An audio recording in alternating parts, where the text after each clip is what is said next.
ሌሶቶ ሲመጡ ኢትዮጵያ ያሉ እስኪመስሉት የሚያስደንቁትን አለባበስ ያያሉ።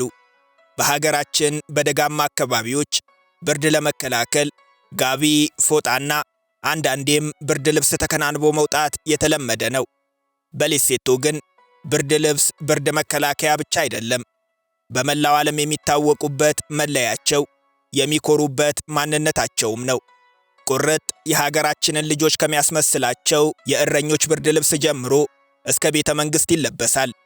የሌሴቶ እረኞች ከቤተሰቦቻቸው ርቀው በተራራማ የግጦሽ አካባቢዎች ከብቶቻቸውንና በጎቻቸውን እያገዱ ለሳምንታት አንዳንዴም ለወራት ይቆያሉ። በሌሴቶ ከፍተኛ ተራሮች መካከል ታዲያ ሕይወት ከብዙ የአፍሪካ ክፍሎች የተለየ ነው። እጅግ ከፍተኛ ንፋስና ብርድ ያለበት፣ የአየር ንብረት በፍጥነት የሚቀያየርበት አካባቢ ነው። በዚህ የሚጠለሉበት ቤትም ሆነ የሚሞቁት እሳት በሌለበት አካባቢ እረኞች ጓደኛ የሚሆናቸው ብርድ ልብሳቸው ነው። ቀን ቀን ትከሻቸው ላይ ጣል የሚያደርጉት፣ ሌሊት የተራራውን ቀዝቃዛ አየር ለመቋቋም ለብሰው የሚተኙት የቀንም የሌትም ጓደኛቸው።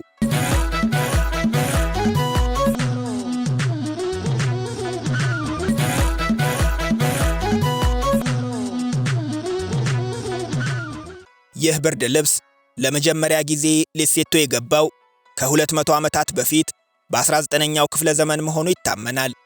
ታሪክ እንደሚነግረን በ1860ዎቹ የብሪታንያዋ ንግሥት ቪክቶሪያ ለሌሴቶ ንጉሥ ሞሾሾ የመጀመሪያው ብርድ ልብስ በስጦታ መልክ ላኩላቸው። በወቅቱ በከፍተኛ ተራራማ አካባቢ ይኖሩ የነበሩት ንጉሥ ሞሾሾ ብርድ ልብሱን ወደዱት። አዘውትረው ከመልበሳቸው የተነሳም የንጉሡ መገለጫ እስከ መሆን ደረሰ። በዚህም ዛሬም ድረስ ብርድ ልብስ በሀገሪቱ ንጉሥ በክብር የሚለበስ የንግሥና መገለጫ ለመሆን በቃ። ሌሶቶ ተራሮች የሚበዙባት ደጋማ ሀገር እንደመሆኗ ብርድ የጠናባቸው የሀገሪቱ መኳንንቶች የንጉሣቸውን አይነት ብርድ ልብስ እያሰፉ መልበስ ጀመሩ። ቀስ በቀስም ብርድ ልብስ ከመኳንንቶች ወደ ሕዝቡ ወረደ። ከብርድ መከላከያነት አልፎም ማኅበራዊ መገለጫ ሆነ። በዚህም ንጉሡ፣ መኳንንትና ተራው ሕዝብ የተለያየ አለባበስ መከተል ጀመሩ። ባህሉ እየዳበረ በተራው ማኅበረሰብ መካከል ሳይቀር ማኅበራዊ ደረጃን የሚያሳዩ የተለያዩ ምልክቶች በብርድ ልብሶች ላይ ይታተሙ ጀመር። በጊዜ ሂደትም አይነቶቹ እየበዙ ግልጋሎቱም እየጨመረ ብርድ ልብስ ብርድ ከመከላከል አልፎ እያንዳንዱ ንድፍ ታሪካዊና ባህላዊ ትርጉም እየተሰጠው የእያንዳንዱን ሰው ማንነት ጮክ ብሎ የሚናገር የጨርቅ መጽሐፍ ሆነ። ዛሬ በሰርግና በሐዘን ሳይቀር ይለበሳል። ንጉሡ በሕዝባቸው ፊት ሲቀርቡ፣ የውጭ አገራት እንግዶችን ሲቀበሉ፣ መሠረተ ልማቶችን ሲያስመርቁ፣ በሀገር ውስጥ በሚያዘጋጇቸው ዝግጅቶችና በባህላዊ ሥነ ሥርዓቶች ላይ የሚለብሱት የክብር ልብስ ነው። ተራው ሕዝብም እንደየመድረኩ ማኅበራዊ ሁኔታን፣ ክብርን፣ ስሜትን ወይም የተለየ የሕይወት ደረጃን እንዲያሳዩ ተደርገው የተመረቱ ግልጽ ትርጉምና አይነት ያላቸውን ብርድ ልብሶች በኩራት ይለብሳል።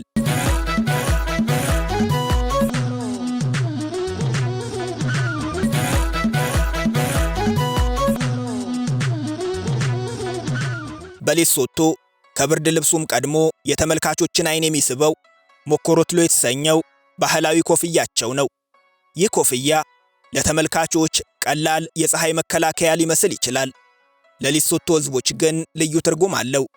በሌሶቶ ሰንደቅ ዓላማ ላይ ሳይቀር ብሔራዊ ምልክት ሆኖ ታትሟል። የሀገሪቱ ዜጎች በሚይዙት ፓስፖርትና በሚነዱት መኪና ታርጋዎች ላይም የሀገሪቱ መገለጫ ሆኖ ገብቷል። ይህ ከተራ ኮፍያ ከሕዝብም ባህልነት አልፎ ልዩ የሀገር ማንነት መገለጫ ወደ መሆን መሸጋገሩን ያሳያል። ኮፍያው በሌሶቶ ልዩ ክብር የተሰጠው ያለ ምክንያት አይደለም። የተለያዩ ጎሳዎችን በአንድ በማሰባሰብ የዛሬዋን ሌሶቶ የመሠረቱት ተወዳጁ የሀገሪቱ መስራች ንጉሥ ሞሾሾ የመጀመሪያው በ19ኛው ክፍለ ዘመን ይህንን ኮፍያ አዘውትረው ያደርጉት ነበር። በዚህ ምክንያት ኮፍያው የአመራርነት ክህሎት፣ የክብርና የማስተዋል ምልክት ተደርጎ ይቆጠራል። የኮፍያው ቅርጽም ቢሆን በዘፈቀደ የተፈጠረ አይደለም። ቂልዋኔ ከተሰኘው ከዋና ከተማዋ በቅርብ ርቀት ላይ ከሚገኘው ተራራ ቅርጽ የተቀዳ ነው። የቂልዋኔ ተራራ ደግሞ በሌሶቶ የነጻነት ታሪክና ባህላዊ እምነት ውስጥ ልዩ ቦታ አለው። እናም የኮፍያው ቅርጽ የቂልዋኔን ተራራና ሕዝቦቿ ከተራራው ጋር ያላቸውን ጥልቅ ግንኙነት ይወክላል።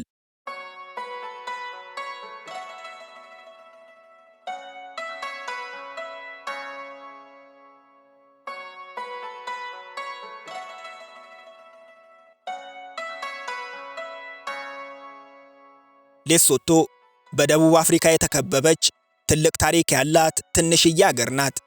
ዓለማችን ላይ በሁሉም አቅጣጫ ሙሉ በሙሉ በአንዲት አገር ብቻ የተከበቡ 3 አገራት ይገኛሉ፤ ሳን ማሪኖ፣ ቫቲካን እና ሌሶቶ። በአየር በየብስ ወይም በወንዝ ቢመጡ ሌሶቶ ለመግባት ወይም ከሌሶቶ ለመውጣት የግድ ደቡብ አፍሪካን ማቋረጥ አለቦት። ሌሶቶ በንጉሣዊ ሥርዓት የምትመራ ከአንድ ብሔር ብቻ የተዋቀረች የባሶቶ ሕዝቦች የሚባሉ 2.3 ሚሊዮን ዜጎች ያሏት አገር ናት። ሌሶቶን ሲያዩ የሚፈጠርቦት የመጀመሪያው ጥያቄ እንዴት በደቡብ አፍሪካ መሃል የምትገኝ ትንሽዬ መሬት ራሷን የቻለች ሉዓላዊት አገር ሆነች የሚለው ነው። ይህንን ለመረዳት ደቡብ አፍሪካ በግጭት ትታመስበት ወደ ነበረበት 19ኛው ክፍለ ዘመን መመለስ ይኖርብናል። እንደ አውሮፓውያን አቆጣጠር በ1824 የባሶቶ ሕዝቦች መሪ የነበሩት ንጉሥ ሞሾሾ የመጀመሪያው በጎሳ ተከፋፍሎ የነበሩ የባሶቶ ሕዝቦችን በአንድ አሰባስበው በታሪክ ያልነበራቸውን ጠንካራ ኅብረት መሠረቱ። ያም ሆኖ በቁጥር ጥቂት በመሆናቸው ከአካባቢው ሕዝቦች የሚሰነዘርባቸውን ጥቃት በኃይል ብቻ መመከት እንደማይችሉ ገባቸው። ንጉሡ በአመራር ጥበብ የተመሰገኑ ናቸው። ሕዝባቸውን ከጥቃት ለመከላከል የአካባቢውን ከፍታማ ቦታዎች እንደ ተፈጥሯዊ ምሽግ ተጠቀሙ። ሕዝባቸውን በተራራማ አካባቢ አሰፈሩ። ቀጥሎም ከውጭ አገራት ጋር ከፍተኛ ዲፕሎማሲያዊ ግንኙነት መሠረቱ። በቁጥር ከእነሱ ከሚበዙት የአካባቢው ሕዝቦች ጫና ሲበረታባቸውም ከብሪታንያ መንግሥት ከለላ ጠየቁ። በዚህም እንደ አውሮፓውያን አቆጣጠር በ1868 የባሶቶ ሕዝቦች ከብሪታንያ መንግሥት ልዩ ከለላ ተሰጣቸው። በኋላ ብሪታንያ የደቡብ አፍሪካ ኅብረት በሚል ስም የአካባቢውን ሕዝቦች በአንድ ጠቅልላ ቅኝ መግዛት ስትጀምር፣ ሌሶቶ ግን ቀድሞ በገባችው ስምምነት መሠረት የኅብረቱ አካል ሳትሆን ቀረች። እንደ አውሮፓውያን አቆጣጠር በ1966ም ከደቡብ አፍሪካም ቀድማ ከብሪታንያ ቅኝ ግዛት ነፃነቷን አገኘች። በዚህም ሌሶቶ ራሷን የቻለች ነፃ አገር ሆነች። ሌሶቶን ከመላው ዓለም ልዩ ከሚያደርጓት ነገሮች አንዱ በተራራ ላይ የተመሠረተች አገር መሆኗ ነው። የሌሶቶ የመጨረሻው ዝቅተኛ ቦታ 1400 ኪሎ ሜትሮች ከፍታ አለው። ይህም ዓለማችን ላይ ሁሉም የቆዳ ስፋታቸው ተራራ ላይ ከሚገኝ አገራት ቀዳሚዋ አድርጓታል። በእርግጥ ይህ መሆኑ ጉዳትም አለው። አብዛኛው የአገሪቱ ክፍል በተራሮችና በጥልቅ ሸለቆዎች መካከል መገኘቱ የመንገድ መሠረተ ልማት በስፋት እንዳይኖራት አድርጓል። በዚህ ምክንያትም በገጠራማ ጠባብ መንገዶች ውስጥ ጉዞ የሚደረገው በፈረስ ነው። ፈረስ በሌሶቶ በሌሎች አገራት መኪና የሚሠራውን ሚና ይወጣል።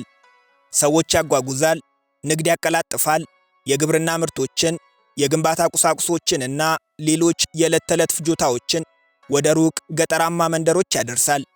የሀገሪቱ እረኞችም ከብቶቻቸውን በሩቅ የግጦሽ ቦታዎች ለማገድ ሲሄዱ ፈረስን እንደ ጉዞ አጋር ይጠቀማሉ።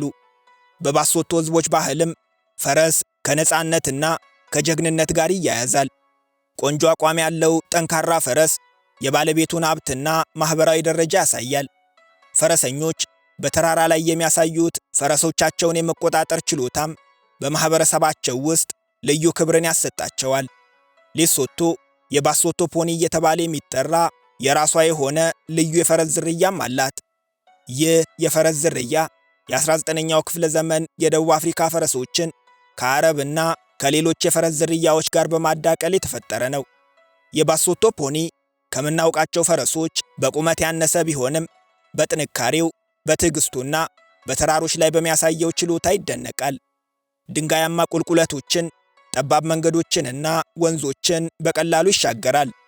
ይህም ለሌሶቶ አስቸጋሪ መልክዓ ምድር ፍጹም ተስማሚ ያደርገዋል።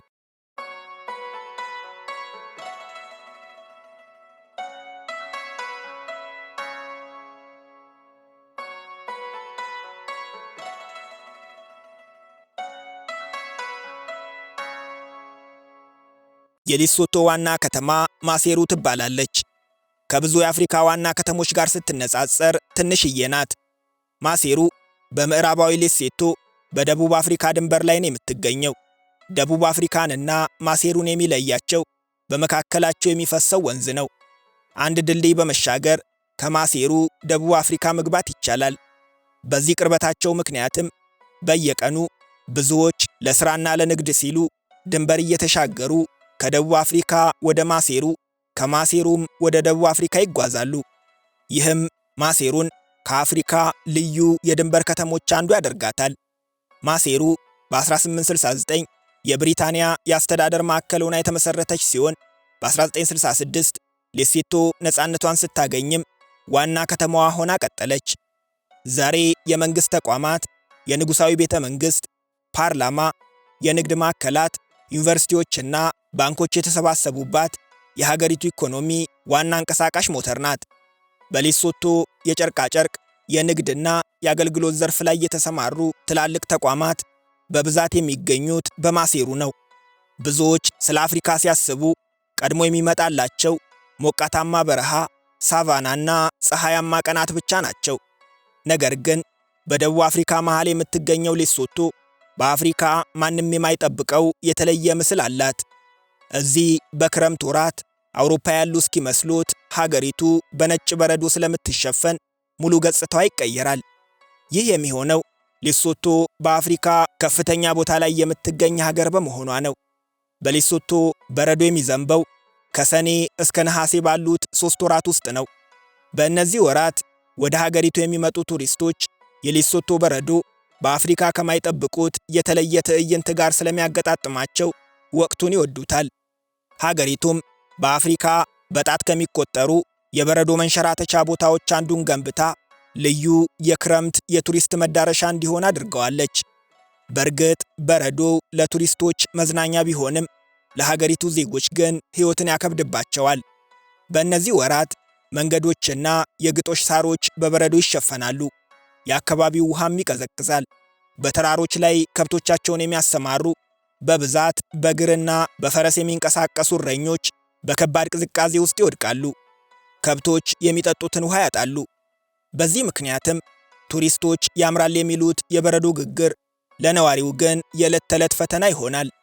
ሌላው በቱሪስቶች የሚወደደው የሌሶቶ አካባቢ ደቡብ አፍሪካን ከሌሶቶ የሚያገናኘው በተራሮች መካከል የሚያልፈው ሳኒፓስ የተባለው ዝነኛ የተራራ መንገድ ነው። መንገዱ እጅግ ጠመዝማዛማ፣ ቁልቁለትና ድንጋያማ ስለሆነ በብዙ ክፍሎቹ መጓዝ የሚቻለው አራቱም ጎማቸው በሚነዳ ተሽከርካሪዎች ነው። በክረምት ወራት ደግሞ መንገዱ በበረዶ ስለሚሸፈን የበለጠ አደገኛ ይሆናል። ሆኖም የተራሮቹ ገጽታና በደመና መካከል የሚጠማዘዘው መንገድ ሳኒፓስን በአፍሪካ እጅግ ከሚታወቁ የተራራ መንገዶች አንዱ አድርጎታል። ሌሶቶ በውሃ ሀብታቸው ከሚታወቁ የአፍሪካ ሀገራት አንዷ ናት። በሀገሪቱ ኢኮኖሚ ውስጥ ባለው ሚናም ውሃ ነጭ ወርቅ እየተባለ ይጠራል። ሌሶቶ ከፍታ ላይ የምትገኝ ሀገር እንደመሆኗ ተራሮቿ የበዛ ዝናብ፣ በረዶና የተፈጥሮ ምንጮች አሏቸው። ከወንዞቿ መካከል በጣም ታዋቂው ኦሬንጅ ሪቨር ይባላል። ከሌሶቶ ተራሮች ተነስቶ ደቡብ አፍሪካን አቋርጦ ወደ አትላንቲክ ውቅያኖስ ይፈሳል። የዚህ ወንዝ መነሻ በሌሶቶ መሆኑ ለሀገሪቱ ልዩ ጂኦፖለቲካዊ ጥቅም ሰጥቷታል። ከደቡብ አፍሪካ ጋር በመተባበር የገነባቸው የውሃና የሃይድሮኤሌክትሪክ ፕሮጀክት ወደ ጆሐንስበርግና ፕሪቶሪያ ውሃ ኤክስፖርት እያደረገች የውጭ ምንዛሪ እንድታገኝ አስችሏታል። በተጨማሪም ፕሮጀክቱ ለሀገር ውስጥ ፍጆታ የሚውል ኤሌክትሪክ ያመነጫል። ሌሶቶ ከፍተኛ ጥራት ያለው በውድ ዋጋ የሚሸጥ አልማዝ የሚገኝባት አገርም ናት።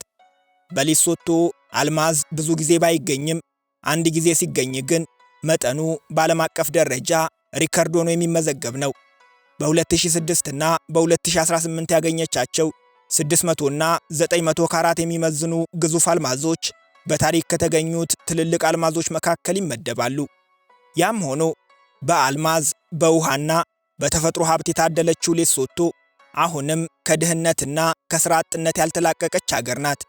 በተራራማ አካባቢዎች የሚኖሩ ዜጎቿ በመሠረተ ልማት ችግር ይሰቃያሉ። ከ80 ከመቶ በላይ ዜጎቿ የተማሩ ቢሆኑም ሥራ ፍለጋ ወደ ጎረቤት ሀገር ደቡብ አፍሪካ ይሰደዳሉ።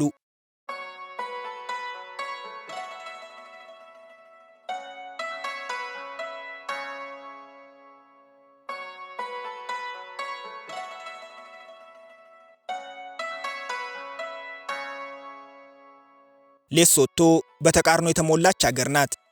በረዶ በማያውቀው የአፍሪካ አህጉር ለወራት በረዶ ይዘንብባታል። ሙሉ በሙሉ በደቡብ አፍሪካ ብትከበብም ነገር ግን ራሷን የቻለች ነፃ ሀገር ናት። የዓለማችንን ውዱን አልማዝ ብታመርትም ዛሬም ድረስ ግን ከድህነት አልተላቀቀችም። ውሃ ለጎረቤቷ እየሸጠች፣ በገጠራማ አካባቢዎቿ ግን ዜጎቿ ንጹሕ የመጠጥ ውሃ አያገኙም። በእርግጥ ይህ የሌሶቶ ብቻ ሳይሆን በተፈጥሮ ሀብት የታደሉ የአፍሪካ ሀገራት ሁሉ ችግር ነው። የዛሬ ጉብኝታችንን በዚሁ አበቃን። አብራችሁን ስለቆያችሁ እናመሰግናለን።